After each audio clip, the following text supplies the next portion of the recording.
ഉപ്പ മൂത്താപ്പ പറഞ്ഞു കോയനെ വിളിച്ചിട്ടുണ്ട്. മൂക്കാത്ത വായ വെച്ചിട്ട് വട്ടാ പറയാ ഞാൻ ആ തവളന്റെ പേരിക്കൊന്ന് പോയോക്കട്ടെ. തവളേ പടച്ചോനെ നീർക്കോലി പെട്ടു മനസ്സം ഇങ്ങോട്ടാണ് റബ്ബേ തുടങ്ങി. ഇതാണെങ്കിലും വാതിൽ മുട്ടിക്കണോ? അങ്ങനെ സമ്മതിച്ചേ മുട്ടിക്കണെങ്കിലേ നിർത്തത് മാറ്റതേ. വാതിൽ മുട്ടാനില്ല, ഇതിനെ വാതിൽ വെച്ചാൽ മനസ്സിൽ കുടിയിൽ കഴിഞ്ഞു വെച്ചിരിക്കാണ്. അടുക്കളയിലൊന്നും റാക്ക് വാർത്തയില്ലേ തവളെ? നീർക്കോലിയെ മൾട്ടി ഫുഡോട്ടാണ് ഇതിന്റെ പണി. വോൾട്ടൊക്കെ അതിന്റെ പണി തുടങ്ങിയോ? നമ്മളെ ആസാരിയെ അത് ശരി. ധർമ്മരാജൻ വരും. അമൃതരാജുണ്ടോ? ലാസം കാട്ടിച്ചും തല വെട്ടാവുണ്ട് തവളെ.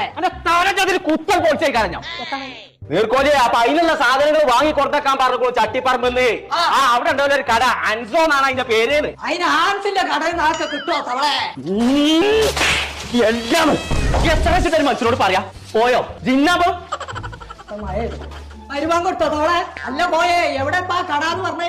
ഇപ്പൊ എനിക്ക് ചെവിയാൽ കേട്ടെ.